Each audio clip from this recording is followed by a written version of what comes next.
சிவகாசி, திருப்பதி, தர்மபுரி, பழனி, திருவண்ணாமலை என பல படங்களை இயக்கியவர் இவர். A versatile director, actor, writer, lyricist, singer and a good soul. Mister Perarasu sir அவர்களை சில வார்த்தைகள் பேச வருமாறு. அனைவருக்கும் வணக்கம். பேய்க்குட்டு ஆமாம், ட்ரெய்லர்லேயே அங்கங்கே பேயை கொட்டுது. அவருடைய லாவணியா மேடத்தை பார்த்து ரொம்ப வியப்பாக இருக்குது. இத்தனை துறை 32 துறை. அப்படின்னா இங்கே 23 சங்கம் அடங்குனதான் எங்கள் பெப்சி. தென்னிந்திய தொழிலாளர் சங்கம், அது 23 சங்கம் தான் அடங்கியிருக்கு பெப்சி. ஆனால் இங்கே 32 சங்கம் அடங்கியிருக்கு. ஆமாம், 32 சங்கம் அடங்கிய ஒரு ஒரு பெண் பெப்சி அவங்க. வியப்பாக இருக்குது. ஆமாம், கதை, திரைக்கதை, வசனம், இசை, பாடல்கள், டைரக்ஷன், தயாரிப்பு, ஹீரோ, விநியோகஸ்தோர்னு 9-10 துறையை தான் எங்கள் டிஆர் வச்சிருந்தார். இவங்க 10 டி ராஜேந்தர்.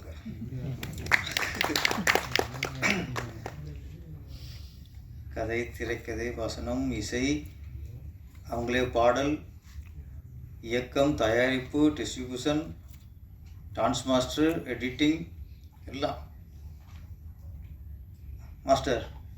ஃபைட் மாஸ்டர் அவங்க தான். அது தெரியாமல் வந்துட்டார்.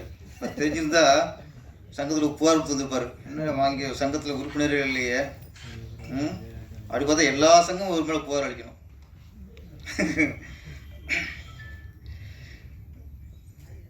சொல்லும்போது நாயும் பேயும் முன்னணி கதாபாத்திரம் நாங்கள். ஆமாம், சந்தோஷமாக இருக்கு.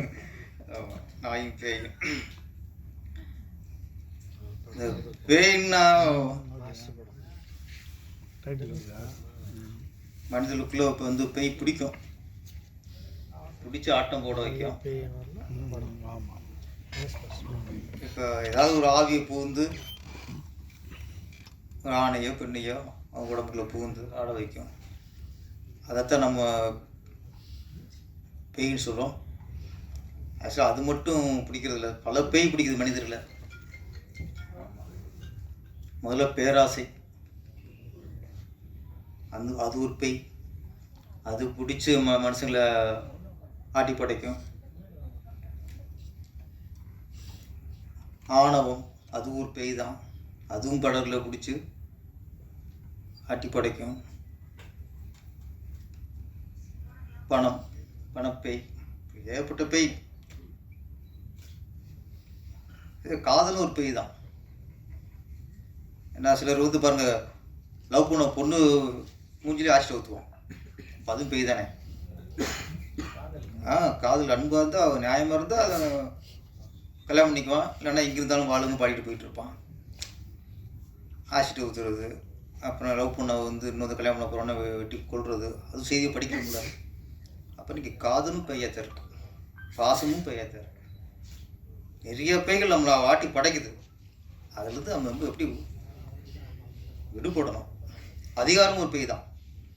அதிகாரம் வந்தவுடனே அடுத்தவனை மிரட்டுறது, பயமுறுத்துறது இருந்தால் அதுவும் அதிகாரமும் ஒரு பேய் தான். மாதிரி மனிதர் எல்லாருமே ஒரு வகையில் நம்மளை பேய் பிடிச்சிட்டு தான் இருக்குது. அதுலேருந்து நம்ம தான் தப்பிச்சு வாழணும். இந்த இதில் இரட்டை விடமா நீங்கள் பாருங்கள், ஒன்று பேய், இன்னொன்று தாயா. ஓகே ஓகே ஓகே, இரட்டையோட நடிச்சிருக்காங்க. ஆமாம், பாருங்க, ஊடகங்களே பார்த்துக்குங்க. அதையும் உங்களையும் விட்டு வைக்கல, சினிமாவில் எதையும் விட்டு வைக்கல, ஊடகத்தையும் விட்டு வைக்கல, அதையும் அவங்களே பண்ணிட்டாங்க. ஒன்றுமே இல்லை, எல்லாத்தையும் அவங்களே பார்த்துட்டாங்க. பேய்கள் எப்பவுமே ஒரு சினிமாவில் ஒரு ஆசையான விஷயந்தான். நம்ம இங்கே பெருமைப்படுறது இத்தனை துறைகள் அப்படி இல்லை, ஒரு பெண் இயக்குனர். ஒரு பெண்ணாக பார்க்கும்போது இத்தனை துறைகளையும் அவங்க அப்போ எவ்வளோ கற்றுக்கிட்டு இருப்பாங்க, எவ்வளோ உழைச்சிருப்பாங்க. நம்ம தமிழ் துறையில் நிறைய பெண் இயக்கர்கள், பானுமதியிலிருந்து லட்சுமி மேடம், ஸ்ரீபிரியா மேடம், சுதா குங்கராவ், ஐஸ்வர்யா ரஜினிகாந்த், நிறைய பேர் பார்த்து சினிமா திரையுலகம். பெண் இயக்குனர் நிறைய வரணும். பேசலாமா? கூல் சீரியஸ் வந்தாலே நான் கூல் சீரியஸ் போட்டுருந்தாங்க சிறப்பு விருந்தினரில். நான் சரி வாங்க கூல் சீரியஸ் மேடை அழைக்கிறோம்.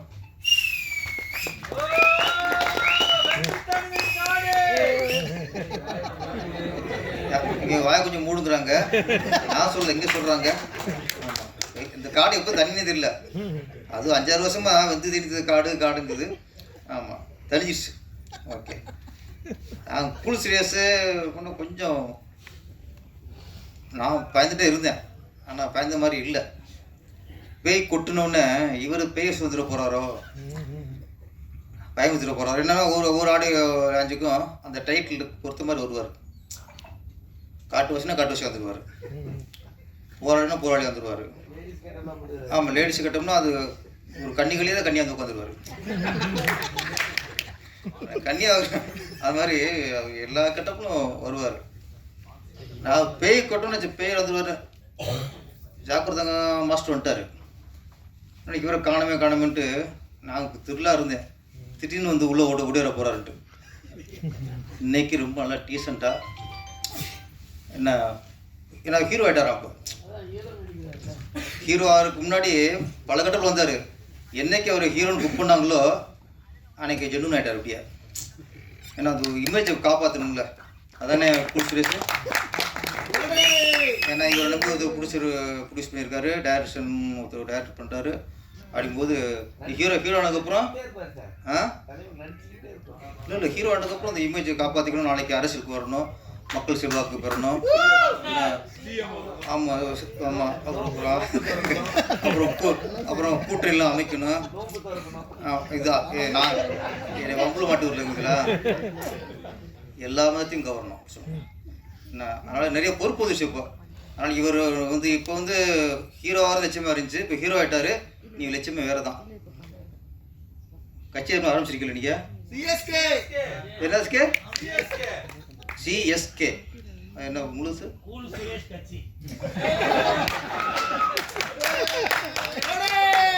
இது கட்சி அரசவங்கெல்லாம் ஒன்று திராவிடம்னு வைப்பாங்க, இல்லை தமிழர்னு ஒன்று வைப்பாங்க, இல்லை மக்கள்னு வைப்பாங்க. யாருமே தாம்பேர் வச்சுருக்காங்க. ஒரே தலைவன் கட்சி பேரில் தாம்பேரை வச்சு ஒரு கட்சி ஆரம்பிச்ச ஒரே தலைவன் நம்ம கூல் சுரேஷ் தான். தானே சிஎஸ்கே, கூல் சுரேஷ் கட்சி. இன்னொன்று, தமிழ்நாட்டில் எல்லாரும் தமிழ் பேர் சொல்லுவாங்க, எல்லாரும் திராவிடம்பாங்க.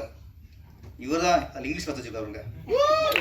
கூல் கூல்னு தமிழ் தானே, கின்ற கூல் இல்லை. ஓகே, இந்த கூல். அப்போ தமிழ்நாட்டில் ஒரு இங்கிலீஷ் பேரில் வச்சு ஒரு கட்சி ஆரம்பிச்சிருக்காருன்னா எவ்வளவு தன்னம்பிக்கை. இல்லை, அவர் மும்மொழிக்கு ஆதரவு தெரிச்சிட்டாரு, இங்கிலீஷ் வார்த்தைகள் வச்சுருக்காருல்ல. ஓகே, சுரேஷ் ட்ரம்ப் கூட உலக அளவு தான். ஓகே, வேற லெவலில் போகிறாரு. முதல்ல நீங்கள் பிளேட் ஏறும் பார்ப்போம். இங்கே ஃபோன் இங்கே. ஓகே, குல்சுரேஷ் வாழ்த்துக்கள். நம்ம ஹீரோ குல்சுரேஷ் வாழ்த்துக்கள். அப்புறம் மாஸ்டர்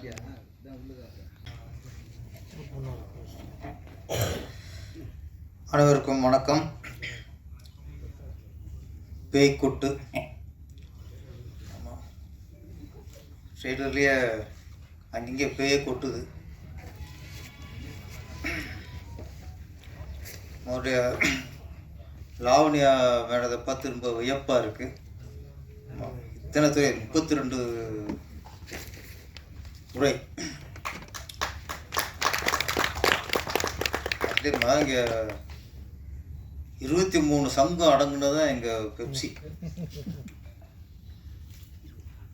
தென்னிந்திய தொழிலாளர் சங்கம், அது 23 சங்கம் தான் அடங்கியிருக்கு பெப்சி. ஆனால் இங்கே 32 சங்கம் அடங்கியிருக்கு. ஆமாம், 32 சங்கம் அடங்கிய ஒரு ஒரு பெண் பெப்சி அவங்க. வியப்பாக இருக்குது. ஆமாம், கதை, திரைக்கதை, வசனம், இசை, பாடல்கள், டைரக்ஷன், தயாரிப்பு, ஹீரோ, விநியோகஸ்தோர்னு 9-10 துறையை தான் எங்கள் டிஆர் வச்சிருந்தார். இவங்க 10 டி ராஜேந்தர்.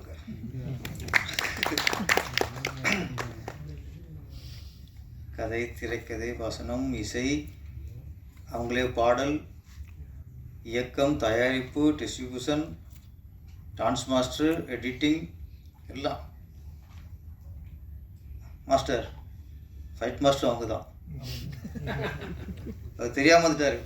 தெரிஞ்சிருந்தா சங்கத்தில் புகார் வந்துருப்பார். என்ன வாங்கி சங்கத்தில் உறுப்பினரே இல்லையே, அப்படி பார்த்தா எல்லா சங்கமும் ஒரு மேலே புகார் அளிக்கணும்.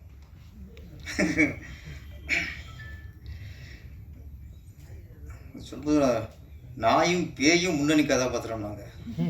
ஆமாம், சந்தோஷமாக இருக்கு. ஆமாம், நாயும் பேயும். இந்த பேய்னா மனிதனுக்குள்ள இப்போ வந்து பேய் பிடிக்கும், பிடிச்சி ஆட்டம் போட வைக்கும். இப்போ ஏதாவது ஒரு ஆவியை பூந்து ஒரு ஆணையோ பெண்ணையோ அவங்க உடம்புக்குள்ள பூந்து ஆட வைக்கும். அதைத்தான் நம்ம பேயின்னு சொல்கிறோம். ஆக்சுவலாக அது மட்டும் பிடிக்கிறதில்ல, பல பேய் பிடிக்குது மனிதர்களை. முதல்ல பேராசை, அது ஒரு பேய். அது பிடிச்சி மனுஷங்களை ஆட்டி படைக்கும். ஆணவம், அது ஒரு பேய் தான். அதுவும் படரில் பிடிச்சி ஆட்டி படைக்கும். பணப்பேய், ஏகப்பட்ட பேய். காதலும் ஒரு பேய் தான். ஏன்னா சிலர் வந்து பாருங்க, லவ் பண்ண பொண்ணு மூஞ்சிலே ஆசிட்டு ஊற்றுவோம், அதுவும் பேய் தானே. காதல் அன்பாக இருந்தால், அவன் நியாயமாக இருந்தால் அதை கல்யாணம் பண்ணிக்குவான். இல்லைன்னா இங்கே இருந்தாலும் வாழுங்க பாடிட்டு போயிட்டு இருப்பான். ஆசிட்டு ஊற்றுறது, அப்புறம் லவ் பண்ண வந்து இன்னொரு கல்யாணம் பண்ண போகிறோன்னா வெட்டி கொள்வது, அது செய்தியை படிக்க முடியாது. அப்போ இன்றைக்கி காதலும் பெய்யாத்தான் இருக்கு, பாசமும் பெய்யாத்தான் இருக்கு. நிறைய பேய்கள் நம்மளை வாட்டி படைக்குது.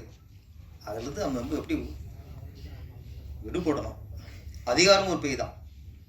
அதிகாரம் வந்தவுடனே அடுத்தவனை மிரட்டுறது, பயமுறுத்துறது இருந்தால் அதுவும் அதிகாரமும் ஒரு பேய் தான். மாதிரி மனிதர் எல்லாருமே ஒரு வகையில் நம்மளை பேய் பிடிச்சிட்டு தான் இருக்குது. அதுலேருந்து நம்ம தான் தப்பிச்சு வாழணும். இந்த இதில் இரட்டை விடமா நீங்கள் பாருங்கள், ஒன்று பேய், இன்னொன்று தாயா. ஓகே ஓகே ஓகே, இரட்டையோட நடிச்சிருக்காங்க. ஆமாம், பாருங்க, ஊடகங்களே பார்த்துக்குங்க. அதையும் உங்களையும் விட்டு வைக்கல, சினிமாவில் எதையும் விட்டு வைக்கல, ஊடகத்தையும் விட்டு வைக்கல, அதையும் அவங்களே பண்ணிட்டாங்க. ஒன்றுமே இல்லை, எல்லாத்தையும் அவங்களே பார்த்துட்டாங்க. பேய்கள் எப்பவுமே ஒரு சினிமாவில் ஒரு ஆசையான விஷயந்தான். நம்ம இங்கே பெருமைப்படுறது இத்தனை துறைகள் அப்படி இல்லை, ஒரு பெண் இயக்குனர், ஒரு பெண்ணாக பார்க்கும்போது இத்தனை துறைகளையும் அவங்க அப்போ எவ்வளோ கற்றுக்கிட்டு இருப்பாங்க, எவ்வளோ உழைச்சிருப்பாங்க. நம்ம தமிழ் துறையில்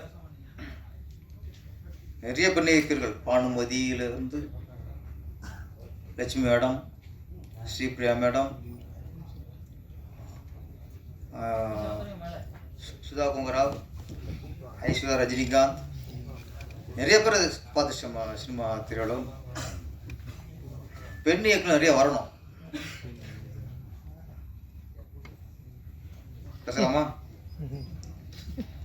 கூல் சீரிஸ் வந்தாலே நான் கூல் சுரேஷ் போட்டுருந்தாங்க சிறப்பு விருந்தினரில். நான் சரி வா கூல் சுரேஷ் மேடைக்கு அழைக்கிறோம்.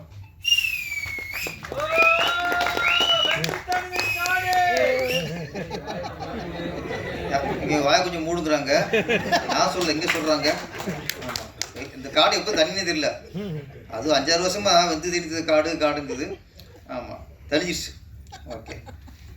நான் கூல் சுரேஷு கொஞ்சம் நான் பயந்துட்டே இருந்தேன். ஆனால் பயந்த மாதிரி இல்லை. பேய் கொட்டினோடனே இவர் பேய் சுதந்திர போகிறாரோ பயமுத்திர போகிறாரோ என்னன்னா ஒரு ஆடியோ லாஞ்சுக்கும் அந்த டைட்டில் பொறுத்த மாதிரி வருவார். காட்டு வச்சு வந்துடுவார். போராடினா போராடி வந்துடுவார். ஆமாம் லேடிஸ் கட்டோம்னா அது ஒரு கன்னிகளே தான் கன்னியாக வந்து உட்காந்துருவார். கன்னியாக அது மாதிரி எல்லா கட்டப்பும் வருவார். நான் பேய் கொட்டோன்னு பேய் வந்துடுவார். ஜாக்கிரதாங்க மாஸ்டர் வந்துட்டார். இன்னைக்கு இவரை காணாமன்ட்டு நான் திருவிழா இருந்தேன். திடீர்னு வந்து உள்ளே ஓடிற போகிறாருன்ட்டு. இன்னைக்கு ரொம்ப நல்லா டீசெண்டாக ஏன்னா ஹீரோ ஆகிட்டார். அப்போ ஹீரோ ஆகிறதுக்கு முன்னாடி பல கட்டத்தில் வந்தார்.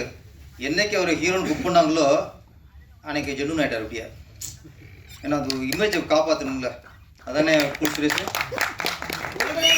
ஏன்னா இவர் நம்பி ஒரு ப்ரொடியூஸ் பண்ணியிருக்காரு. டைரக்ஷன் ஒருத்தர் டைரக்ட் பண்ணிட்டாரு. அப்படிங்கும்போது ஹீரோ ஆனதுக்கப்புறம் இல்லை ஹீரோ ஆனதுக்கப்புறம் அந்த இமேஜை காப்பாற்றிக்கணும். நாளைக்கு அரசியலுக்கு வரணும், மக்கள் செல்வாக்கு பெறணும். ஆமாம் ஆமாம். அப்புறம் கூட்டணிலாம் அமைக்கணும். இதுதான் நான் என்னை வம்புல மாட்டூரில் இருக்குங்களா எல்லா மதத்தையும் கவரணும். அதனால் நிறைய பொறுப்பு வந்துச்சு. இப்போ அதனால் இவர் வந்து இப்போ வந்து ஹீரோவாக லட்சியமாக இருந்துச்சு. இப்போ ஹீரோ ஆகிட்டார். நீங்கள் லட்சியமே வேறு தான். கட்சி ஆரம்பிச்சிருக்கீங்களா நீங்கள்? சிஎஸ்கே என்ன முழுசு?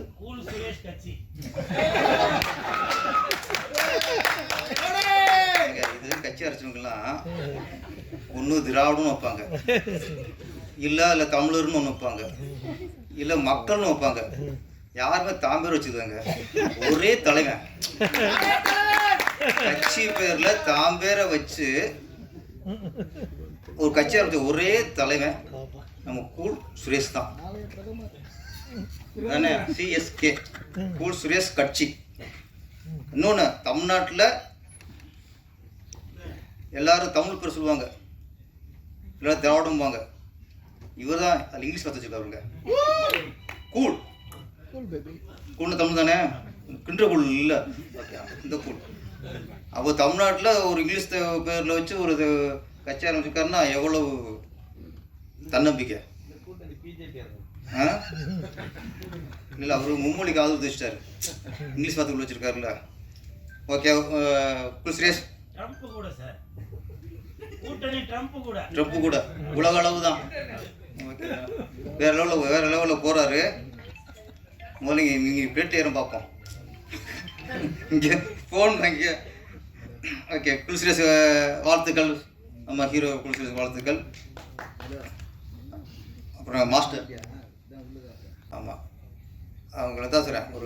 ஒரு பெண் இயக்குனராக நம்ம வந்து அவங்களுக்கு சப்போர்ட் பண்ணணும். நீங்கள் 32 இன்னும் இதுவே பெரிய சாதனை, உலக சாதனை ஆகிப்போச்சு. ஆமாம் இன்னும் ஒரு 5-6 துறை சேர்த்துங்க. சேர்த்துட்டு முக்கியமாக இங்கே தேவை. இந்த 32 படித்து பார்த்தேன். நீங்கள் படம் பண்ணுறவங்களுக்கு எது மிக மிக தேவையோ அது இல்லை. தியேட்டர் உரிமையாளர்னு ஒன்று வேணும். நம்மளை இந்த மாதிரி சின்ன படம் பண்ணும்போது இவ்வளோலாம் பண்ணுறோம்ல, கடைசியாக தியேட்டர் ரிலீஸ் போய் நிற்கும் போது நம்மளுக்கு கஷ்டமாக இருக்குது. இல்லை தியேட்டர் உரிமை, தியேட்டர் போகிற படம் போகிறதுக்கு நம்மளே ஒரு தியேட்டர் உருவாக்கணும். தியேட்டர் உரிமையாளர், தயாரிப்பாளர், டிஸ்ட்ரிபியூட்டர், அது எல்லாம் இருக்குது. தியேட்டர் உரிமையாளர் ஆகிட்டுனா இன்னும் கொஞ்சம் வசதி, எங்களுக்கும் வசதி. சின்ன சின்ன படங்கள் வந்து அவங்களுக்கு கூட உங்கள் தியேட்டர் யூஸ் பண்ணுவோம். ஒரு தியேட்டருங்க கட்டிடுங்க. பேய் கொட்டு நல்லா வசூலை கொட்டணும். லாவணி மட்டும் மேலும் மேலும் சிறந்து வழங்கணும். இந்த படம் வெற்றி மூலியமாக அவங்க இது வரைக்கும் தமிழ்நாட்டில் வந்த பெண் இயக்குனர் வரிசையில் அவங்களும் வெற்றி பெற்ற பெண் இயக்குனராக இங்கே உருவாகணும். நன்றி, வணக்கம். தயாரிப்பாளரும் இயக்குனரும் நடிகையுமான எஸ் லாவண்யா அவர்களை நமது சிறப்பு விருந்தினர் திரு கூல் சுரேஷ் அவர்களுக்கு பொன்னாடை போற்றி சிறப்பிக்குமாறு கேட்டுக்கொள்கிறோம். அடுத்தபடியா சினிமா இண்டஸ்ட்ரியில one of the most wanted and proud stunt director, Bigg Boss season 7 contestant, comedian, actor, அது மட்டும் இல்லாம ஒரு கூலான மனிதர் திரு கூல் சுரேஷ் அவர்களை பேசுவதற்காக அழைக்கின்றோம். என்னம்மா கூலாக இருப்பாங்க அப்படின்னு ஈஸியாக சொல்லிட்டு போயிட்டீங்க. கூடும்போது ஒரு மாசாக கூப்பிடுங்கம்மா, பெரியவங்களாம் இருக்கிறாங்கல்ல. வெள்ளிக்கிழமை நாயகன், யூடியூப் சூப்பர் ஸ்டார், சிஎஸ்கே கட்சியின் தலைவர், கூல் சுரேஷ் கட்சியின் தலைவர். என்ன நிஜமாவே இருக்காவா? அந்த கல்பூர் தெரியாவா?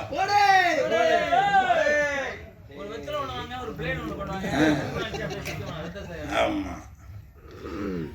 ஸோ இதெல்லாம் நமக்கு இருக்குமா? அது மட்டும் இல்லை, டாக்டர் கூல் சுரேஷ் இதெல்லாம் இருக்குது. அதனால் அடுத்த தடவை கூப்பிடும்போது கூப்பிடுவோம். உங்கள் பேர் மோகனா. மோகனாக்கு வெந்து தணிந்தது காடு. மோகனாக்கு வணக்கத்தை போடு. பேய்கொட்டு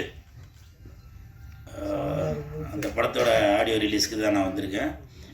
மேடையில் பெரியவங்க முன்னாடி பேசுகிற அளவுக்கு நம்ம அவ்வளோ பெரிய பேச்சாளர் இல்லை. தயவு செஞ்சு நீங்களே ஒரு தடவை கைத்தட்டிருங்க. இந்த கைத்தட்டல்கள் அனைத்தும் பேய்கொட்டு அந்த படத்துக்கு தான் போய் சேரும். கொட்டு அப்படின்னால உண்மையிலே கொட்டு வாங்கினாக்க அவங்க வளருவாங்க. நான் பேரரசார் படத்தில் கொட்டு வாங்கினதால தான் இன்றைக்கி நான் இந்த இடத்துல வந்து நிற்கிறேன். யோ ஐயரு, கோழி முட்டை போட்டால் அடகாத்து குஞ்சு பொறிக்கணும், இல்லைன்னா கூமுட்டையா போயிறியா கூமுட்டை அப்படின்னு நான் பேரரசார் படத்தில், திருப்பாச்சி படத்தில் வசனம் பேசியிருப்பேன்.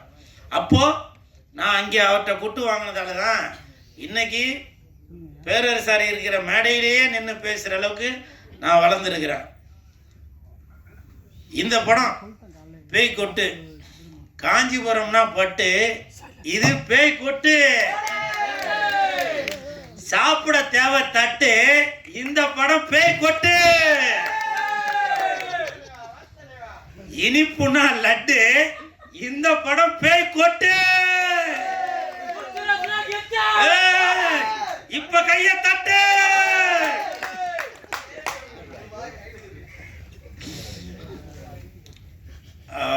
மேடம் வந்து 32 ஏதோ கிட்டத்தட்ட 32 டெக்னீஷியன் பார்க்க வேண்டிய வேலையா இவங்க ஒருத்தங்களே பார்த்துட்டாங்க. என் தானே தலைவன் டிஆர் ஐயா அவர்கள் சகலகலா வல்லவன் அப்படின்னு சொல்லுவான். அவருக்கு பிறகு சகலகலா வள்ளி என்றால் அது நம்ம லாவண்யா மேடம் தான் நினைக்கிறேன்.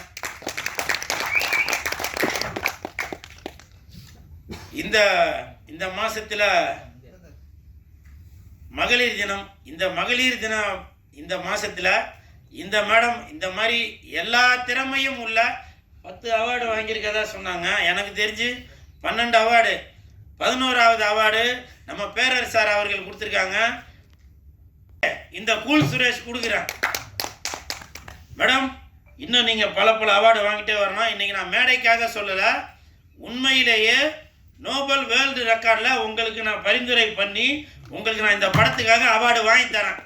அப்படி ஒரு வேளை வாங்கி தரலன்னா, அதாவது நான் அவர் பேசும்போது நான் பேசிகிட்டு இருந்தேன், அதுக்கு பதிலாக நீ பேசும்போது நானும் பேசுகிறேன்டா. வாங்கிட்டீங்களா? சரி, வாங்கினா இன்னொரு தடவை கொடுக்க சொல்கிறேன் மேடம். அவார்டு வாங்கிறதுக்கு என்ன இதுவாக வேணும்? அவார்டு வாங்கிறதுக்கு இப்போ உள்ளதுக்கு திறமையே தேவையில்லை. இப்போ உள்ளதுக்கு ரெக்கமெண்டேஷன் இருந்தாலே போதும், அவார்டு கொடுத்துக்கிட்டே இருப்பாங்க. ஆனால் இந்த லாவண்யா மேடம் அவர்கள் பாருங்க, பொய் புரட்டு எதுவுமே இல்லை. 32 டெக்னீஷியன் பார்க்க வேண்டிய வேலை இவங்க ஒருத்தங்களே பார்த்துருக்காங்க. கதை, திரைக்கதை, வசனம், ஒளிப்பதிவு, எடிட்டிங்கு, இசை எல்லாமே அவங்களே பார்த்துருக்காங்க. ஸோ இவங்களுக்கு என் மனமார்ந்த வாழ்த்துக்கள். ஏன்னா பேய்கொட்டு அப்படின்னா நானே மேடம்கிட்ட கேட்டேன், என்ன மேடம் பேய்கொட்டுன்னு பேர் வச்சுருக்கீங்களே அப்படின்னு. இல்லை, இப்படி கொட்டுவோம் இல்லையா, அந்த இதுதான் அப்படின்னு. இதில் படத்தில் நடித்தவங்க யாரையுமே காணோம். ஏன்னு கேட்டேன். ரொம்ப கொட்டிட்டாங்க. ரொம்ப கொட்டிட்டீங்களா ஸ்பாட்டில்? ஏன் எல்லாரும் இதில் நடித்தவங்களாம் வரல சொல்லுங்கள். எல்லாரும் எப்படி இருந்தாலும் சம்பளம் வாங்கியிருப்பீங்க. வெளியூரில் இருந்தாக்க இன்னும் எல்லாருமேவா வெளியூரில் இருக்கீங்க? ஷூட்டிங் இருந்தாங்க, இப்போ ஷூட்டிங் வந்திருப்பீங்கல்ல. ஏன் இந்த படத்திற்கு இந்த மேடம் லாவண்யா மேடம் அவர்கள் பேய்கொட்டுன்ற படத்திற்கு உடல் பொருள் ஆவி அனைத்தும் மட்டும் இல்லாமல் பணத்தையும் செலவு பண்ணி இதில் அவ்வளோ பேரை நடிக்க வச்சிருக்காங்க. அவங்க யாராச்சும் வந்திருக்கணும்ல? ஏன் வரல? இது என்னுடைய ஆதங்கம். வந்திருக்காங்க.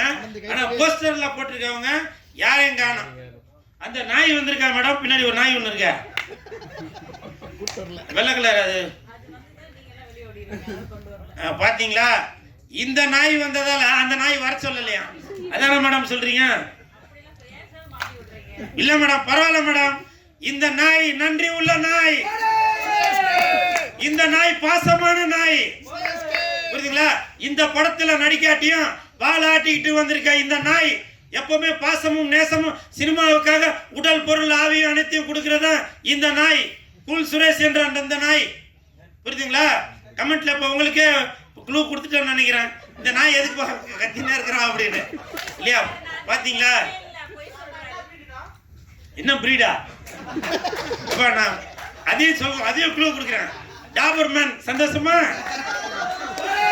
இல்ல ராஜபாளையம் வீரமா வைக்கலாமா? இப்படி நீங்களே எந்த நாய் வேணும். ஆனால் நாய் என்பது நன்றி உள்ளது. உங்களுடைய வீட்டை எப்படி பாதுகாத்துட்டு இருக்கோ அதே மாதிரி தான் இன்னைக்கு சினிமா இண்டஸ்ட்ரியில வெள்ளிக்கிழமை ஆனாக்க தியேட்டர்ல போய் மக்கள் வரவேற்கிறதுக்காக பாதுகாத்துட்டு இருக்கதான் இந்த கூல் சுரேஷ் என்ற நாய். அது இந்த படத்தோட பேய். புரியுதா? அதனால இந்த படத்துல நடிச்சவங்க தயவு செஞ்சு இன்னைக்கு நீங்க ஆடியோ ரிலீஸுக்கு வராட்டியும் உங்களுடைய போன்ல ஒரு வீடியோவா எடுத்து இந்த மாதிரி எப்போ மேடம் படம் ரிலீஸ்? வருகின்ற 21ஆம் தேதி, மார்ச் 21ஆம் தேதி உலகமெங்கும் ரிலீஸ் ஆகிற இந்த பேய்கொட்டுன்ற படத்துல நடிச்சவங்க தயவு செஞ்சு நீங்க வந்து ஒரு செல்ஃபில ஒரு வீடியோவா எடுத்து இந்த படத்தை வந்து பாருங்க அப்படின்னு சொல்லுங்க. நீங்களும் படம் பார்க்கறதுக்கு தியேட்டருக்கு வாங்க. சரிங்களா? நீங்க சொன்னா சரிதாங்க. அதே மாதிரி சிஎஸ்கே கட்சி, கூல் சுரேஷ் கட்சி பேரர் சார் அவர்கள் சொன்னாங்க. உண்மையிலேயே இது வரைக்கும் நான் பல மேடைகளுக்கு போயிருக்கேன். கம்பேர் பண்ணுறவங்க தான் மேடைக்கு வாங்கன்னு சொல்லுவாங்க. ஆனால் அஜித் சார், விஜய் சார், இன்னும் பல ஜாம்பவான்களை வச்சு இயக்கிய பேரர் சார் அவர்கள் என்னை மேடைக்கு வாங்க அப்படின்னு சொன்னது அது வந்து எனக்கு மிகப்பெரிய சந்தோஷம். இன்னைக்கு வந்து அது ரெக்கார்ட் ஆயிருக்கான். எனக்கு பல தலைமுறை தாண்டினாலும் பேரர் சார் என் பேரை சொல்லி மேடைக்கு வாப்பா அப்படின்னு சொல்லியிருக்காரு. ஏன்னா ஒருத்தங்க கை கொடுத்து தூக்கி விட்டாதான் நம்ம அடுத்த கட்டத்துக்கு போக முடியும். அப்படி என்னுடைய பேரை அப்படி என்னுடைய பேரை கூல் சுரேஷ் நீங்க மேடைக்கு வாங்க அப்படின்னு சொல்லியிருக்காரு. உண்மையிலேயே அது எனக்கு வந்து ரொம்ப ரொம்ப ரொம்ப ரொம்ப சந்தோஷப்படுறேன். அது மட்டும் இல்ல, என்னுடைய கூல் சுரேஷ் கட்சி, சிஎஸ்கே கட்சி, அப்படி ஒரு கட்சி இருக்கு அப்படின்னு மக்களுக்கு கொண்டு போய் சேர்ப்பதற்கு இன்னைக்கு சாரோட வாயிலேருந்து அந்த பொன்மொழி, அந்த இனிப்பான வார்த்தை வந்திருக்கு. அது வந்து எனக்கு தெரிஞ்சு பிஜேபி கூட கூட்டணியா என்றது தெரியல, ஏன்னா சாரோட வாயில வந்ததுனால. இருந்தாலும் ட்ரம்ப் கூட இருந்தாலும் மக்களுக்கு நன்மைகள் செய்வதற்காக இந்த கூல் சுரேஷ் கட்சி எப்பவுமே காத்து கொண்டுதான் இருக்கும். அப்புறம் நிறைய பேர் சொன்னீங்க திராவிடம் பேர் வச்சு வைப்பாங்க, இல்ல வேற எதனா ஜாதி பேர் வச்சு இப்படிலாம் வைப்பாங்க அப்படின்னு. எதற்காக நான் கூல் சுரேஷ் அப்படின்ற பேரை வச்சிருக்கேன் அப்படின்னாக்கா, எனக்கு மற்றவர்கள் பெயரை வைத்து அந்த வேலை செய்யணும்ன்ற எனக்கு எண்ணம் இல்லைங்க.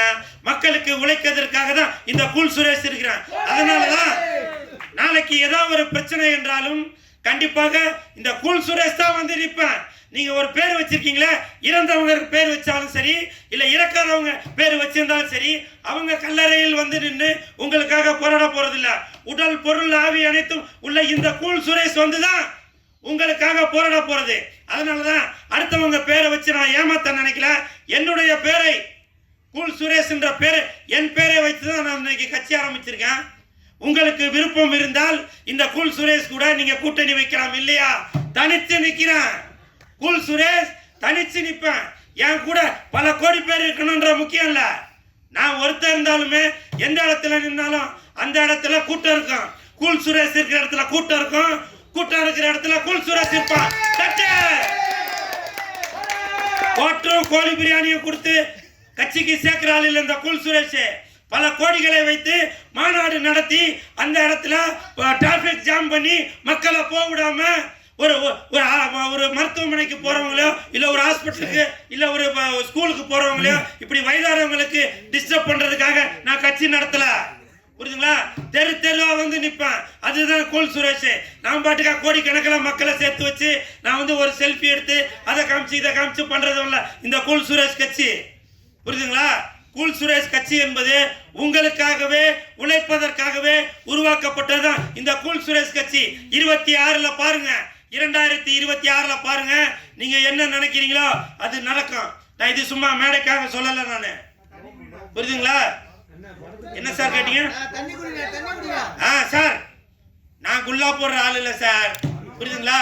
என் கூட இருக்கவங்க எல்லாமே அல்லாஹ் கூட இருக்கிறவங்க தான். புரியுதுங்களா? What bro? This is very wrong bro. What bro? This is very wrong bro. புரியுதுங்களா? cool bro. This is very wrong bro. I am cool bro. புரியுதுங்களா? அதே மாதிரி நம்ம லாவண்யா மேடம் அவங்க வந்து இந்த மகளிர் தினத்துல இந்த மாசத்துல ஒரு சிறப்பான வேலையை செய்து இன்னைக்கு படம் ரிலீஸ் பண்ணியிருக்காங்க.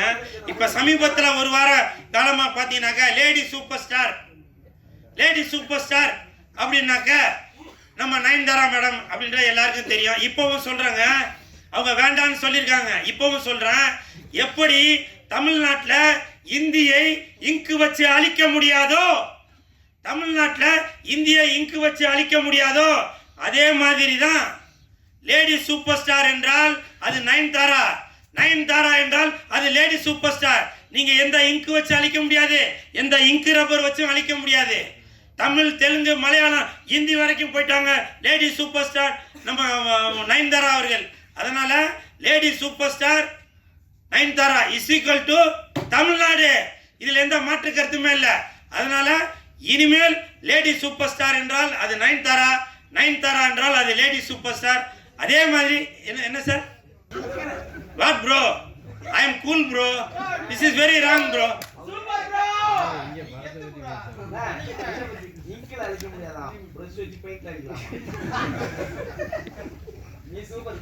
சார் செவத்துல உள்ளதை அழிக்கலாம் சார், மனசுல உள்ளதை அழிக்க முடியாது.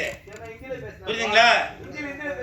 சரி, இந்த பேய் கொட்டு படத்துல நடித்த அனைத்து கலைஞர்களுக்கும் என் மனமார்ந்த வாழ்த்துக்கள்.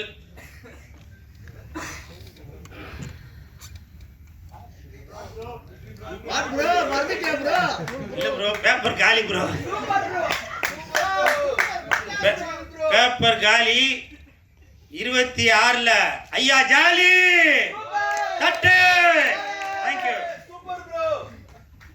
அடுத்தபடியா இயக்குனர், தயாரிப்பாளர் லாவண்யா இசைத்துறையில ஆர்வம் இருக்கக்கூடியவங்க. MA இந்துஸ்தானி இசைய பஞ்சாப்ல படிச்சிருக்காங்க. இவர் சினிமால பாடகியா வரணும்னு ஆசைப்பட்டவர். முழு துறையையும் கற்றுக்கொண்டு 32 துறைகளிலும் சாதனை படைத்துள்ளார். ரொம்ப நேரமா 32 துறை அப்படின்னு சொல்லிட்டு இருக்கோம். அது என்னென்ன துறைகள் அப்படின்னா production, direction, story, script, screenplay, dialogue, music, dubbing, editing, singing, acting, fight stunt, dance, camera, lyrics, colour grading, EFX, VFX, SFX, casting, costume, art, makeup and location. அது மட்டும் இல்லாம subtitles, FALE, censor script, 5-1 mix, sound engineering, NOC from AWBI, censor from CBFC, movie distribution. இந்த மாதிரி 32 துறையையும் ஒரே ஆளா இவங்க இந்த படத்துக்காக முடிச்சிருக்காங்க. And she is the Yes, and she is the inspiration for all the women, and we wishing her to be more successful, ma'am. So now I welcome our one and only Miss Lavanya ma'am to share a few words. Hey, பாடகி S Lavanya அவர்களை சில வார்த்தைகள் பேச வருமாறு அழைக்கிறேன். முதல்ல இங்க நான் நிக்கிறதுக்கு காரணமா இருந்த இந்த மேடை அமைச்சு கொடுத்த எல்லா ஒர்க்கர்ஸ், அதுக்கு வந்து ஹெல்ப் பண்ணிட்டு கொடுத்த சின்னையா அவர்கள், RJ ராஜேஷ் அவர்கள், அப்புறம் நம்ம எல்லாத்தையும் இணைக்கிறதுக்கு ஒரு பாலமாக இருந்த பிஆர்ஓ மிஸ்டர் சிவா அவர்கள், அப்புறம் ஜோதி சார், இந்த தேட்டரோட உரிமையாளர், எல்லாத்துக்கும் நான் வந்து ஃபஸ்ட்டு நன்றி சொல்லிக்கிறேன். இந்த டீ கடை ஒன்று இருக்குது, அவங்க கூட இது சர்வீஸ் பண்ணிகிட்ருக்காங்க. ஸோ யாரெல்லாம் வந்து சர்வீஸ் பண்ணியிருக்காங்க, இந்த ஒரு விஷயத்தில் நம்ம வந்து இங்கே உட்காந்துருக்கோம், நம்ம எல்லாம் இணைஞ்சிருக்கோன்னா அவங்களால தான். So I want to thank every one of them first. அதுக்கப்புறம் நான் இப்போ வெல்கம் பண்ணுறதுக்கு ஜாகுவர் சார், ஃபுல் டைரக்டர், அவங்களையும் வெல்கம் பண்ணுறேன். கூல் சுரேஷ் சார், அவங்களையும் வெல்கம் பண்ணுறேன். Is a new hero, upcoming hero. So எல்லாருமே வந்து அவருக்குமே வந்து சப்போர்ட் பண்ணுங்க. ஸோ இது மட்டும் இல்லாமல் TV, media, press, YouTube and எல்லாத்தையுமே நான் வந்து வெல்கம் பண்ணுறேன். ஸோ என்னை பற்றின ஒரு intro, small intro. I am also a normal person like you. ஒரு கனவுகளோடையும் ஒரு ஆசைகளோடையும் நாமளும் இந்த ஒரு வாழ்க்கையில் சாதிச்சிட மாட்டோமா அப்படின்னு ஒரு லைஃப்பை வந்து எடுத்துகிட்டு போகிற ஒரு நார்மலான ஒரு பர்சன் தான். இங்கே நிற்கிறேன் அப்படிங்கிறதுனால பெருசாக ஒன்றும் எதுவும் டிஃப்ரென்ஸ்லாம் கிடையாது. எல்லாருக்குள்ளாரையும் இருக்கிற ஒரு நியாயமான ஆசைகள். நம்மளும் ஒரு 4 பேத்துக்கு தெரிஞ்ச ஒரு பர்சனாக ஆகணும். நம்மளும் ஏதோ ஒன்று வாழ்க்கையில் சாதிச்சுட்டு தான் இந்த உலகத்தை விட்டு போகணும். இல்லை இந்த வாழ்க்கைக்கு வாழ்கிறதுக்கு ஒரு அர்த்தம் இல்லை. எல்லாருமே படிக்கிறோம், உழைக்கிறோம், சாதிக்கணும், இதை பண்ணணும், அதை பண்ணணும்னு ஓடிக்கிட்டே இருக்கோம். பின்னாடி திரும்பி பார்த்தோம்னா நம்ம வாழ்க்கையில் என்னத்தை சாதிச்சோன்னு பார்த்தா ஒன்றுமே இல்லை. அடுத்தவங்களுக்காக வாழ்ந்து வாழ்க்கை போயிடுது. கடைசியில் நம்மளுக்குன்னு ஒரு ஆம்பிஷன் இருக்கே, அதுக்குள்ளே வயசு போயிடும். வயசு போச்சுன்னா உங்களுக்கு ஆப்பர்ச்சுனிட்டி கிடைக்காது. இங்கே சினிமா துறை அப்படின்னு வரும்போது பார்த்தீங்கன்னா நிறைய உங்களுக்கு வந்து சேலஞ்சஸ். நீங்கள் ஸ்டார் கிட்டாக இருந்தீங்கன்னா டைரக்ட் என்ட்ரி. நான் வந்து ப்ராக்டிக்கலாக சொல்கிறேன், உண்மையாக சொல்கிறேன், யாரையும் காயப்படுத்துன்ற ஒரு நோக்கத்தோடு சொல்லலை. இயற்கையாக என்ன போயிட்டுருக்கு அதுதான் ப்ராக்டிக்கலாக சொல்கிறேன். ஸோ அப்போ நம்ம எந்த ஸ்டார் கிட்டும் கிடையாது, நம்மளுக்கு எந்த பேக்கப்பும் கிடையாது. ஆனால் மனசுக்குள்ளே ஒரு ஆசை வந்துருச்சு, பாடணும் அப்படிங்கிற ஒரு ஆசை. சின்ன வயசுலேருந்து ஜானகி அம்மா, சுசீலா அம்மா, மின்மினி, இந்த மாதிரி இருக்கவங்களோட பாடல்கள், அதுக்கப்புறம் ஸ்ரேயா கோஷால், இவங்களோட பாடல்கள்லாம் கேட்டு கேட்டு இன்ஸ்பயர் ஆகி தான் கொஞ்சம் கொஞ்சமாக வளர ஆரம்பித்தேன். அப்புறம் ஒரு காலேஜ் அப்படின்னு போகும்போது இதையே ஒரு படிப்பாக எடுத்து நம்ம ஏன் படிக்கக்கூடாது?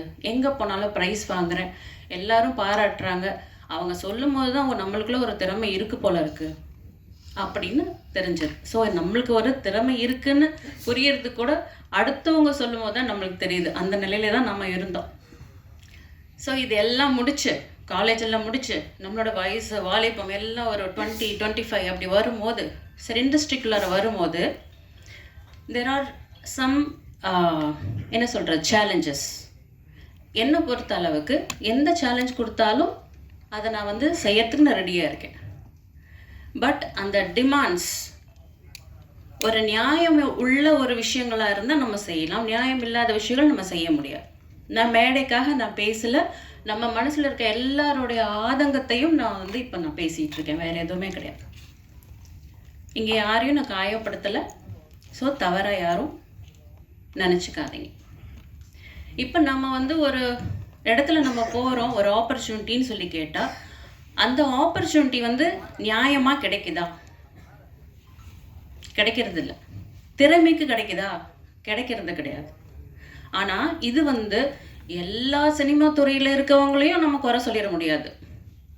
ஒரு 75% பீப்புள் ரொம்ப நல்லவங்க இருக்காங்க சினிமா துறையிலையும் சரி, எல்லா இண்டஸ்ட்ரியிலையும் சரி.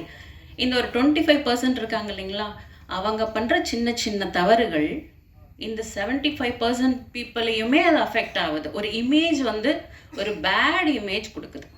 சினிமா பீப்புள்னால் ஒரு கிரேஸ் இருக்குது, எல்லாமே இருக்குது, அவங்கள பற்றின ஒரு மதிப்பு மரியாதை எல்லாமே இருக்குது. அந்த படத்தில் நம்ம ரசிக்கிறோம். ஆனால் ஒரு இமேஜ் என்ன கிரியேட் ஆகிருக்கு நம்மளை பற்றி? தவறான ஒரு இமேஜ். எதனால்? ஒரு சிறுபான்மையினர் பண்ணக்கூடிய தவறுனால. என்ன டிமாண்ட்ஸ் கேட்குறாங்க? நான் ஓப்பனாகவே சொல்கிறேனே, எந்த பொண்ணாக இருக்கட்டும் ஆணாக இருக்கட்டும், போன உடனே ஃபஸ்ட்டு என்ன கேட்குறாங்க? அட்ஜஸ்ட்மெண்ட் பண்ணுறியா, இன்வெஸ்ட்மெண்ட் பண்ணுறியா, பசங்களை தான் இன்வெஸ்ட்மெண்ட் பண்ணுறியா. So this is the basic thing. So நம்ம இதெல்லாம் பார்க்குறதுக்கு தான் இவ்வளோ தூரம் படிச்சுட்டு வந்தோமா? இதை பண்ணாதான் வந்து ஒரு ஆப்பர்ச்சுனிட்டி கிடைக்கணும்னு படிச்சிருக்கவே வேணாமே. ஸோ அட் லாஸ்ட் நம்ம என்னன்னா, சரி நம்மளோட வாழ்க்கையை நம்ம திருப்பி போய் ஸ்டார்ட் பண்ணவும் முடியாது. ஆனால் நம்மளுக்குள்ள திறமை இருக்குன்னு நம்மளுக்கு நம்பிக்கை இருக்குது. அடுத்தவங்களுக்கு எப்படி நம்ப வைக்கிறது? ஒரு திறமை கிடைச்சாதான், ஒரு வாய்ப்பு கிடைச்சாதான். அந்த வாய்ப்புக்கு இந்த மாதிரி ஒரு விஷயங்கள் டிமாண்ட் இருந்ததுன்னா எப்படி உங்களால் உங்களோட திறமையை வந்து காமிக்க முடியும்? அப்போ இப்படியே போய் சேர வேண்டியது தான். இந்த மாதிரி புதஞ்சு கிடைக்கிற எத்தனையோ திறமைகள். இன்றைக்கி நான் வந்து 32 டிபார்ட்மெண்ட்ஸ் பண்ணியிருக்கேன் அப்படின்னா இது நான் சாதிச்சதான் நான் நினைக்கவே இல்லை. இப்போ கூட நான் சொல்கிறேன், எனக்கு 10 வேர்ல்டு ரெக்கார்ட்ஸ் கிடச்சிருக்கு. லண்டன், சரிங்களா, யூஎஸ்ஏ, அந்த மாதிரி டிஃப்ரெண்ட் கண்ட்ரீஸ்லேருந்து கிடச்சிருக்கு. அப்போது எனக்கு அந்த சாதித்த அந்த ஒரு நிலை எனக்கு மைண்டில் தோணலை. எவ்வளோ நம்ம படித்தாலும் நம்ம லேர்னர் தான். That is what I feel. இன்னும் படிக்கிறதுக்கு நிறையா இருக்குது. சினிமாங்கிறது ஒரு கடல். அதில் சில பேர் இவ்வளோ ஒரு டம்ளர் குடிக்கிறாங்க, ஒருத்தர் மக்கு குடிக்கிறாங்க, அவ்வளோதான். அதுக்குள்ளே நம்ம வயசு பத்துறது இல்லை. So this is what we undergo. So இந்த சுச்சுவேஷனை வந்து நம்ம மாற்றணுன்னா நம்ம வந்து ஒரு சின்ன சின்ன ரூல்ஸ் கொண்டு வரலாம் நம்மளோட சினிமா துறையில். நான் வந்து இது என்னோட ஆதங்கமாக சொல்கிறேன், சரிங்களா? இதில் வந்து எந்த விதமான வேறு எந்த நோக்கமும் கிடையாது. ஒரு சஜஷன்ஸ் என்ன அப்படின்னா, எந்த ஒரு நீங்கள் ஜாபுக்கு போகிறதா இருந்தாலும் நீங்கள் படிச்சிருக்கீங்களா, உங்ககிட்ட ஒரு பட்டப்படிப்பு இருக்கா, உங்களுக்கு ஒரு வேலை கிடைக்குது, உங்களோட குவாலிஃபிகேஷன் பார்த்து, இல்லை உங்களோட எக்ஸ்பீரியன்ஸ் பார்த்து. ஆனால் நம்மளோட கல்ச்சர் மாறி போச்சு, காலம் மாறி போச்சு, விலைவாசி மாறி போச்சு, சரிங்களா, எல்லாமே மாறி போச்சு. ஆனால் அந்த காலத்தில் மக்கள் எப்படி வந்து இந்த சினிமா துறையை வந்து பார்த்தாங்க, அந்த கண்ணோட்டம் இன்னும் மாறலைன்னு சொல்கிறேன். எப்படி தெரியுங்களா? அந்த கான்டாக்ட்ஸ் இருந்தால் மட்டுமே உங்களுக்கு ஆப்பர்ச்சுனிட்டிஸ் கிடைக்கும். இவனுக்கு இவன் தெரியும், அவனுக்கு அவன் தெரியும், அவன் சொன்னால் நான் எடுத்துக்கிறேன். இவன் ஸ்டார் கிட்ட உனக்கு ஒன்றுமே தெரியலனாலும் சரி, நான் உனக்கு சொல்லி கொடுத்து எடுக்கிறேன், சரிங்களா? இதெல்லாம் உண்மையான ஆதங்கத்தோட மேடைக்காக நான் பேசலாம். பேச தெரியாது எனக்கு, மேடைக்காக பேச தெரியாது. நீங்கள் வீட்டுக்கு வந்தாலும் இப்படி தான் பேசுவேன். இது எல்லாரோடைய மனசுக்குள்ளார இருக்கிற ஆதங்கம். உங்களோட வாய்ஸாக தான் நான் பேசிகிட்டு இருக்கேன். அப்போ சினிமா துறை எங்கெங்க போயிட்டுருக்கு? நம்ம இவ்வளோ கஷ்டப்பட்டு வந்து செஞ்சு நீ இதை கேட்குற அப்படின்னா, நான் அதை செஞ்சுட்டேன் அப்படின்னா, சரிங்களா, அப்போ என்ன இருக்குது லைஃப்பில்? அதாவது நல்லா வந்து திறமை இருக்கவங்களுக்கு வாய்ப்பு இல்லை, இதை செய்கிறவங்களுக்கு டக்குன்னு வாய்ப்பு கிடைக்குது. அப்போ குவாலிட்டி அவுட்புட் எப்படி கிடைக்கும்? சினிமா துறை எப்படி முன்னாடி எப்படி இருந்ததுங்க, இப்போ எப்படிங்க இருக்குதுங்க? நீங்களே சொல்லுங்கள். பாடல்கள் அப்போ எப்படி இருந்தது, இப்போ எப்படி இருக்குது? காது கொடுத்து ஒன்று கேட்க முடியுதா? வேர்ட்ஸ் ஒன்று புரியுதுங்களா? நான் குறை சொல்லலைங்க. ஒவ்வொரு தவறான விஷயங்களும் சினிமாவில் திருத்தவும் படுது, நல்ல நல்ல விஷயங்களும் வருது, இப்போ சினிமாவில் வருது. ஆனால் இருந்த குவாலிட்டி இப்போ இருக்கா? பிகாஸ் நம்ம வந்து அந்த சூஸ் பண்ணுற அந்த விதங்கள் எல்லாமே அந்த காலத்தில் எப்படி பண்ணிட்டு இருந்தாலும், அப்போ ஊடகம் கிடையாது, எந்த ஒரு சோஷியல் மீடியா கிடையாது, இப்போ இருக்கிற அந்த ஒரு வளர்ச்சி அப்போ இல்லை. அப்போ ஒரு கான்டாக்ட்ஸ் மூலிமா மட்டும்தான் நம்ம வந்து சூஸ் பண்ணிகிட்டு இருந்தோம். இப்போ எல்லாமே இருக்கே. ஒரு படிக்கிறதுக்கு வந்து பார்த்தீங்கன்னா, காலேஜில் போனீங்கன்னா விஸ்காம் படிக்கிறாங்க பிள்ளைங்க. எத்தனை விஸ்காம் ஸ்டூடெண்ட்ஸ் வந்து பார்த்தீங்கன்னா எவ்வளோ ப்ராக்டிக்கல்ஸ், எவ்வளோ அவங்களுக்கு வந்து தியரிட்டிக்கல், இந்த சினிமாவை பற்றி அவ்வளோ கரைச்சி குடிச்சு வச்சுருக்காங்க, அவ்வளோ நாலேஜ் இருக்குது, அவ்வளோ டேலண்டடாக இருக்காங்க. ஏன் நம்மளை மாதிரி இருக்கிற டைரக்டர்ஸ், ப்ரொடியூசர்ஸ் அந்த மாதிரி இருக்கவங்களுக்கு ஏன் சான்சஸ் கொடுக்கக்கூடாது? அவங்களோட படிப்போட திறமையை பார்த்து, அவங்களோட எக்ஸ்பீரியன்ஸ் பார்த்து நம்ம ஏன் கொடுக்கக்கூடாது? ஸோ இதெல்லாம் மாறணும். இப்போ எம்ஏ ஹிந்துஸ்தானி கிளாசிக்கல் மியூசிக் நான் படிச்சிருக்கேன் பஞ்சாப் யூனிவர்சிட்டியில். அப்புறம் இங்கே சினிமா துறையில் பாடுறதுக்காக வந்து ட்ரை பண்ணும்போது நிறைய இந்த மாதிரி சேலஞ்சஸ் வந்தது. ஸோ நான் வந்து பெண்களுக்கு என்ன சொல்கிறேன், இந்த ஒரு மகளிர் தினத்துலேயே நான் இதை வந்து ரிலீஸ் பண்ணணும்னு நினச்சேன். ஐ மீன் இந்த இசை வெளியீட்டு விழாவை அப்போது பண்ண முடியல. ஸோ இந்த மாதம் பூலாமே மகளிர் கொண்டது. அதனால் நான் சேயிங் மை மெசேஜ் என்ன அப்படின்னா, இப்போ நான் வந்து இதை படிச்சுட்டு வரும்போது சேலஞ்சஸ் வந்தது. உங்களுக்கு எல்லாத்துக்கும் வந்த மாதிரி எனக்கு வந்தது. ஆனால் நம்ம அதை அக்செப்ட் பண்ணுறோமா பண்ணலையா, அதை பொறுத்து தான் நம்ம வாழ்க்கையும் நம்ம தலையெழுத்தும் மாறும். எப்போவுமே நம்ம அடுத்தவங்களை குறை சொல்லிக்கிட்டே இருக்கக்கூடாது. ஆண்களை குறை சொல்லிக்கிட்டே பெண்கள், நான் பெண்களை குறை சொல்லிக்கிட்டே ஆண்கள். எப்போவுமே கை நம்மளை பார்த்து இருக்கணும். நம்ம ஒழுங்காக இருந்தால் நம்மளை யாரும் ஒன்றும் பண்ண முடியாது. சரிங்களா? அப்போது நம்மளுக்கு ஹெல்ப் பண்ணுறதும் ஆண்கள் தான், நம்மளை வளர்த்து விடுறதும் ஆண்கள் தான், நம்மளை சாதிக்க வைக்கிறதும் ஆண்கள் தான்.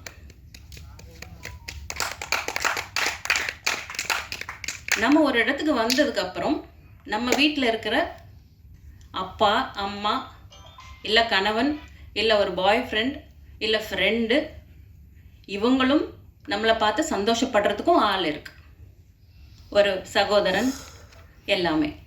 அப்போது ஒரு விஷயம் சாதிச்சதுக்கப்புறம் கண்டிப்பாக பெண்களாக இருக்கவங்க இதை மனசில் வச்சுக்கோங்க, நம்மளுக்கு பின்னாடி ஒரு தூணாக இருக்கிறது ஆண்கள் தான். அதே மாதிரி ஆண்கள் சாதிக்கும் போதும் பெண்கள் தான் தூணாக இருக்காங்க. So this is wise வர்ஸா. 2 பேருக்கும் ஒருத்தர் இல்லாமல் இன்னொருத்தர் சாதிக்க முடியாது. நான் சாதிச்சிட்டேன்னு யாரும் சொல்ல முடியாது, ஒத்தையாக யாரும் சாதிக்கவே முடியாது. இன்றைக்கி நான் வந்து 32 பண்ணியிருக்கேன்னா நான் பண்ணிட்டேன் நான் சொல்லவே மாட்டேன். பிகாஸ் எனக்கு எத்தனையோ ஃப்ரெண்ட்ஸ் ஆண்கள் வந்து நிறைய வந்து ஹெல்ப் பண்ணியிருக்காங்க. இப்போ நீங்கள் பாருங்கள், ஜாகுவார் சாரில் எனக்கு எவ்வளோ ஹெல்ப் பண்ணியிருக்காரு தெரியுங்க இருந்தது இல்லைங்களா? அந்த பவுண்டரியை உடைச்சிருக்கேன் நான். இப்போ நம்மளுக்கு யாரும் சட்டம் போட முடியாது. நீ இதை செஞ்சாதான் நான் இதை கொடுப்பேன்னு சொன்னால் எனக்கு நீ சொல்கிறது நான் செய்ய வேண்டாம், நான் தனியாக பார்த்துக்கிறேன். That is what I have done. So இப்படியும் ஒரு வழி இருக்குது கேர்ள்ஸ். ஸோ நீங்கள் வந்து அந்த மாதிரி கூட நீங்கள் ஃபாலோ பண்ணலாம். இனிமேல் பெண்கள் நிறைய வந்து இந்த துறைக்கு நிறைய பேர் வரணும், டைரக்டர்ஸ் நிறைய பேர் வரணும், எடிட்டர்ஸ் வரணும். இந்த வந்து இந்த துறைகளுக்கு வந்து ஆண் பெண் பாகுபாடெல்லாம் கிடையாது. யார் வேணால் எதை வேணால் பண்ணலாம். இன்றைக்கி என்னால் முடிஞ்சதுன்னா நாளைக்கு உங்களாலையும் கண்டிப்பாக முடியும், ஏன் முடியாது? ஸோ இதுதான் நம்ம மகளிர் தினத்துக்கு ஒரு கொடுக்க வேண்டிய ஒரு மெசேஜ். நெக்ஸ்ட்டு வந்து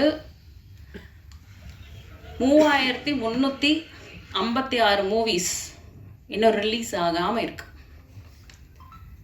ஒன்றா ப்ரீ ப்ரொடக்ஷனில் இல்லை போஸ்ட் ப்ரொடக்ஷனில் அங்கங்கே ஸ்டக் ஆகிருக்கு, இல்லை சென்சார் வாங்க முடியல, ஒருத்தரை ஏமாற்றிட்டாங்க, இப்படி பண்ணிட்டாங்க, அப்படி what ever maybe the reason. இல்லை எல்லா படமும் முடிஞ்சிருச்சு, எல்லாமே முடிஞ்சிச்சு, ஆனால் ரிலீஸ் பண்ண முடியல. இந்த மாதிரி எவ்வளோ பேர் இருக்காங்க. ஆனால் இன்றைக்கி நான் இங்கே வந்து நின்றுருக்கேன் உங்கள் முன்னாடி, இப்படி ஒரு வெற்றியாளராக நான் வந்து நின்று இருக்கேன். படம் எடுக்கிறது யார் வேணால் எடுத்துடலாம், ஆனால் அந்த போஸ்ட் ப்ரொடக்ஷன் பண்ணுறது ரொம்ப கஷ்டம். அதே மாதிரி இந்த டிஸ்ட்ரிபியூஷன் மூவியை வந்து ரிலீஸ் பண்ணுறது மகா கஷ்டம். அந்த தடைகள் எல்லாம் உடச்சி நான் இங்கே நின்று இருக்கேன் அப்படின்னாலும் எனக்கு ஹெல்ப் பண்ணது ஆண்கள் தாங்க. மூவி டிஸ்ட்ரிபியூஷனில் எனக்கு நிறைய பேர் ஹெல்ப் பண்ணியிருக்காங்க, நிறைய பேர் கூப்பிட்டு ஹெல்ப் பண்ணுறாங்க. நான் உங்களுக்கு ஹெல்ப் பண்ணுறேன், இந்த காண்டாக்ட் எடுத்துக்கோங்க, அந்த காண்டாக்ட் எடுத்துக்கோங்க, நீங்கள் இங்கே பாருங்கள், நீங்கள் இவ்வளோ கஷ்டப்பட்டு இதை பண்ணுறீங்க, நீங்கள் நல்லா வரணும். ஒரு வாழ்த்துறவங்களும் ஆண்களாக தான் இருக்காங்க, பெண்களும் நிறைய பேர் ஹெல்ப் பண்ணுறாங்க. ஸோ நிறையா நம்மளுக்கு லெசன்ஸ் எல்லா இடத்துலேருந்து கிடச்சிக்கிட்டு தான் இருக்குது. நம்ம யாரையும் குறையும் சொல்ல வேண்டாம், எல்லாத்துக்கும் நம்ம நன்றியாக இருப்போம். இத்தனை பேர் இவ்வளோ ஸ்டக்காக இருக்கும் போது எனக்கு இந்த மாதிரி ஒரு ஆப்பர்ச்சுனிட்டி கிடச்சிருக்கு அப்படின்னா இது உங்கள் எல்லாத்தோட ஒரு சப்போர்ட்னாலையும், இந்த பிரபஞ்சத்தோட ஒரு கட்டளை, ஏதோ ஒரு விஷயம் என் மூலியமா சொல்லணும்னு நினச்சிருக்காங்க. அதனால் என்னை சூஸ் பண்ணி என்னை பண்ண வச்சுருக்காங்க, ஒரு கருவியாக என்னை யூஸ் பண்ணியிருக்காங்க. அப்படி தான் நான் இதை பார்க்குறேன். நான் செஞ்சேன் நான் அப்படிங்கிற எண்ணம் எனக்கு இல்லை. இந்த பிரபஞ்சம் என்னை பண்ண வச்சுருக்காங்க. ஐ ஆம் ஜஸ்ட் அன் இன்ஸ்ட்ருமெண்ட். ஸோ இந்த பேய்கொட்டு மூவியில் வந்து பார்த்தீங்கன்னா ஆர்டிஸ்ட் தீபா சங்கர், ஸ்ரீஜா ரவி, சாந்தி ஆனந்தராஜ் இவங்கெல்லாம் நடிச்சிருக்காங்க. நானும் நடிச்சிருக்கேன். பேய் நடிச்சிருக்கு, அப்புறம் வந்து நாய் நடிச்சிருக்கு. அப்புறம் நிறைய யங் டேலண்ட்ஸ் அவங்களுக்கும் வந்து வாய்ப்பு கொடுத்துருக்கேன். புதுமுக நடிகர்களும் நிறைய பேர்த்த நான் இதில் இன்ட்ரடியூஸ் பண்ணியிருக்கேன். ஸோ நான் எப்படியெல்லாம் கஷ்டப்பட்டேன் அந்த மாதிரி அவங்க கஷ்டப்படக்கூடாது. திறமை இருந்தால் அவங்களுக்கு ஒரு வாய்ப்பு கொடுக்கலாம், நாம் ஒரு உதாரணமாக இருக்கலாம் அப்படின்னு அவங்களுக்கு நான் வாய்ப்பு கொடுத்துருக்கேன். திறமை தான் பார்க்கணும். அந்த ஒரு பர்டிகுலர் ஒரு சீனில் நல்லா நடிக்கிறாங்களா, அந்த உள்ளுக்குள்ளார அந்த அவங்க ஃபீல் பண்ணுற அந்த எனர்ஜியை அந்த மக்களை ஃபீல் பண்ண வைக்கணும். அதுதாங்க நடிப்பு. இங்கே இவங்க அழுதா அவங்க அழுகணும், இங்கே சிரிச்சா அங்கே சிரிக்கணும். அந்த ஒரு எனர்ஜி அந்த வந்து டிரான்ஸ்ஃபார்ம் ஆகி ஒரு வேவ்ஸாக போய் அவங்கள அழக வைக்கணும். அதுதான் நடிப்பு. உள்ளுக்குள்ளார அப்படியே ஒரு மாதிரி புல்லரிக்கும் தெரியுமா, அந்த ஒரு ஃபீல், அந்த எனர்ஜி. யங் டேலண்ட்ஸ் ஒரு புதுமுக நடிகர்கிட்ட இருந்தால் ஏன் எடுக்கக்கூடாது?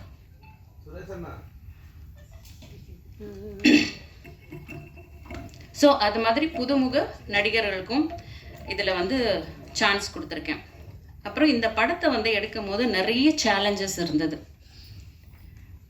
ஒரு லொக்கேஷன் பார்க்கணும், ஒரு லைட்டிங், எடிட்டிங் பண்ணும்போது ஒவ்வொரு விஷயத்தையும் கற்றுக்கிட்டு பண்ணுறது, அந்த மாதிரி நிறைய இடத்துல ஸ்டக் ஆகி ரொம்ப கஷ்டப்பட்டு. ஆனால் எல்லாத்துக்குமே ஒரு எனர்ஜி கொடுத்தது இந்த யூனிவர்ஸ், இந்த பிரபஞ்சம். அதே மாதிரி உங்களை மாதிரி எல்லா நிறைய டைரக்டர்ஸ் ஹெல்ப் பண்ணியிருக்கிறாங்க. நிறைய பேர் எடிட்டர்ஸ் கிட்ட ஏதாவது ஒரு ஹெல்ப் கேட்டால் கூட அவங்க சொல்லி தருவாங்க. ஸோ இந்த மாதிரி நிறைய விஷயங்கள் என்னோடய சேலஞ்சஸில் வந்து நடந்திருக்கு. சில பேர் அந்த மாதிரி ஏமாத்துறவங்களும் இந்த மாதிரி ஒரு இண்டஸ்ட்ரியில் சில பேர் இருக்காங்க. சில பேர் அதனால் புதுசாக வந்திருக்கும் போது நம்ம வந்திருக்க பேக்ரவுண்டு வேறு, அப்போ நம்மள மாதிரி தான் அவங்களும் இருப்பாங்களோ அப்படின்னு இன்னசென்ட்டாக நிறைய இடத்துல ஏமாந்துலாம் போயிருக்கேன் நான். அப்புறம் கொஞ்சம் அதுக்கப்புறம் புரிஞ்சுக்கிட்டு கொஞ்சம் அலர்ட்டாக இருந்து அந்த மாதிரி நிறைய லெசன்ஸ் நிறைய கற்றுருக்கேன்.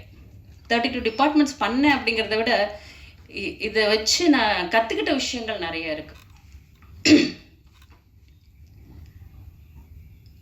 அப்புறம் வந்து பார்த்தீங்கன்னா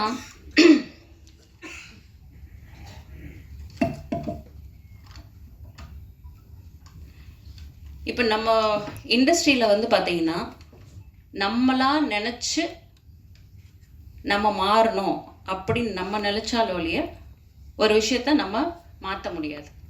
என்னதான் எத்தனை தான் படம் வந்தாலும், எத்தனை கருத்துக்கள் வந்தாலும், என்னதான் இது பண்ணாலும், திருடனாய் என்ன தோன்றி இல்லை திருடனாய் பார்த்து திருந்தாவிட்டால் திருட்டை ஒழிக்க முடியாதுன்னு சொல்லுவாங்க. அது மாதிரி இந்த படத்தோட மெசேஜ் என்ன, இந்த மாதிரி ஒரு டேலண்ட்ஸ் அதுக்கு வந்து வாய்ப்பு கொடுக்கணும். இந்த மாதிரி அட்ஜஸ்ட்மெண்ட்ஸு, இன்வெஸ்ட்மெண்ட்ஸ் அதெல்லாம் கேட்காம ஒரு திறமைக்கு வாய்ப்பு கொடுத்தீங்கன்னா நம்மளோட இண்டஸ்ட்ரியோட அவுட்புட் நல்லா வரும் அப்படிங்கிற ஒரு மெசேஜ் கொடுத்துருக்கேன். ஆனால் இதையுமே வந்து பார்த்திங்கன்னா எத்தனை பேர் இது எடுத்துக்கிட்டு பண்ணுவாங்க அப்படிங்கிறது அவங்கவுங்கள பொறுத்தது தான். இது நம்ம ஜென்ரலாக எல்லாரோடைய கஷ்டங்கள், எல்லாருடைய மனக்குமுறல்கள், அதை தான் வந்து இந்த படத்தில் வந்து நிறைய டயலாக்ஸாகவும் சொல்லியிருக்கேன், காமெடி மூலியமாகவும் சொல்லியிருக்கேன். ஸோ ரொம்பவே உங்களுக்கு வந்து ஒரு என்டர்டெய்னிங்காக இருக்கும் இந்த படம். ஸோ எல்லாருமே தேட்டருக்கு வந்து நீங்கள் பார்க்கணும். ஊடக நண்பர்கள், ப்ரெஸ், மீடியா எல்லாத்துக்கிட்டையுமே நான் வந்து கைவணங்கி உங்ககிட்ட தலைவணங்கி கேட்டுக்கிறேன். என்ன அப்படின்னா, ஒரு நல்ல மெசேஜ் இந்த படம் மூலிமா கொடுத்துருக்கேன். அதை நீங்கள் மக்கள்கிட்ட கொண்டு போய் சேர்த்தணும்னு நான் கேட்டுக்கிறேன். ஸோ அதன் மூலமாக நல்ல ஒரு புரட்சி வரத்துக்கு வாய்ப்பு இருக்குது. ஸோ நம்ம வந்து நல்ல விஷயங்களை கொண்டு போய் சேர்க்கறதுல தப்பு இல்லைல்ல. ஸோ இதன் மூலமாக அட்லீஸ்ட் 2 பேர் வந்து அதை சேஞ்ச் ஆனாங்கன்னா கூட இந்த படத்துக்கு அது ஒரு வெற்றி தான். கரெக்டுங்களா? ஆமாவா இல்லையா? ஸோ இந்த படம் வந்து நல்லா அழகாக பேசுறீங்க. கண்டிப்பாக அதே மாதிரி இந்த படமும் அழகாக இருக்கும். நல்ல ஒரு சொற்பொழிவு மாதிரி இருக்கு. நீங்க அந்த சொன்ன கருத்துக்கள் எல்லாமே அந்த படத்துல இருக்குன்னு நம்புறேன். இவங்க எல்லாரும் கண்டிப்பா நம்புறாங்க. நான் சப்போர்ட் பண்றேன். நீங்க நல்லா துணிஞ்சு பேசுங்க. Thank you sir, thank you. என்னமோ பேச வந்து இம்பார்ட்டன்ட்.